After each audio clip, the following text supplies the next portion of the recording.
Hi everyone, Ashley back here with Uncomplicate Ed.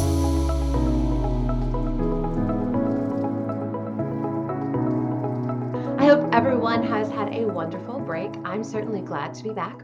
Today we are going over ELA expectation number 5, which is format. In this video, you're going to learn perhaps one of the highest leverage things that you can do, which is rubrics and exemplars. So before we get into that, don't forget, if you haven't subscribed to the channel already, go ahead and hit that subscribe button below. Okay, let's dig in.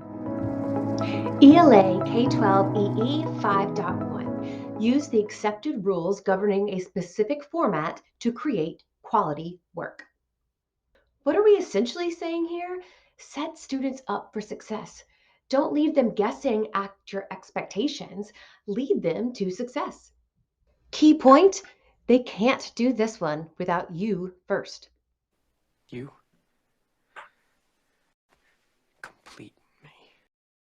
Let's take a look at what the appendix has to say about this expectation.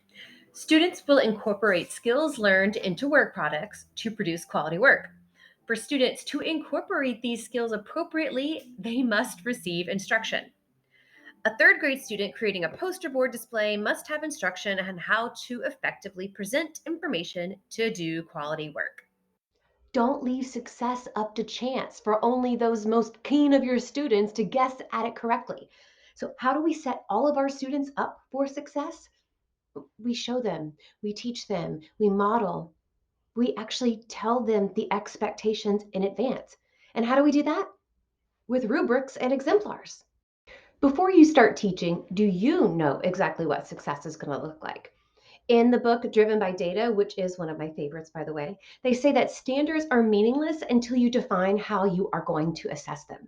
So before you even get started on teaching whatever concept you're teaching, you have to know exactly what success will look like so that you can lead students to it. I had a teacher in college, the class was storytelling, and she would, in the syllabus, tell you exactly what it would take to get an A, to get a B, to get a C, and if you were shooting for a D, why are you really even in this class? But what I loved about it is that it told you exactly what was needed, how many events you needed to have stories at, exactly what you needed to score on each assignment, and then the rubrics for those scores. I mean, talking about putting your students in the driver's seat. Now, we might not be able to do that with all of our students. I mean, perhaps high school, but what does this really look like as we go down into even the primary and elementary grades? Again, we provide them with student-friendly rubrics or show them what an example looks like, an exemplar. Yes, this can even be done in kindergarten. And no, it's not teaching them to the test.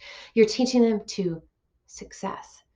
So model it, put it on the document camera, put it in a learner's notebook, put it on an anchor chart on your wall. Either way, we're not showing them the answers, we're showing them the proper format so that, again, we can lead our students to success. All right, let's go back to rubrics. I think sometimes teachers feel like this is a very time-consuming task, and you're not wrong. However, the time that it takes to front load that, put it in ahead of time, one, you know what you're teaching is going to be focused to lead your students to success, and your students are going to be able to own it. So for example, I've got in the freebie today a kindergarten rubric for one of the best standards. This is going to be a kindergarten literary elements benchmark. But I want you to take a look at it and see how you might divide it up in the year. I might say, hey, I'm just going to teach characters right now. Then I'm going to teach setting. And maybe I just want them to have one or two traits down in the beginning of the year. Well, I'm going to come back to that mid-year as we continue to read, and I might ask for 3 or 4 more specific traits, gradually increasing in complexity as we go. I can even use the images, which you'll see in the freebie, to help guide the students along the way, and they can even use it as a visual checklist for themselves. I might hold it up as I'm reading a book, ask the students to turn to a partner and see if they can list and describe each of the characters' traits that are pictured on the rubric. If you want some more information about rubrics, I'm going to put a link down in the description below of how to create your own rubrics so that it makes it a little bit easier on you. There we have it, folks. ELA.K12.EE.5.1 use the accepted rules governing a specific format to create quality work. Basically, don't leave success up to chance. Tell your students, be transparent.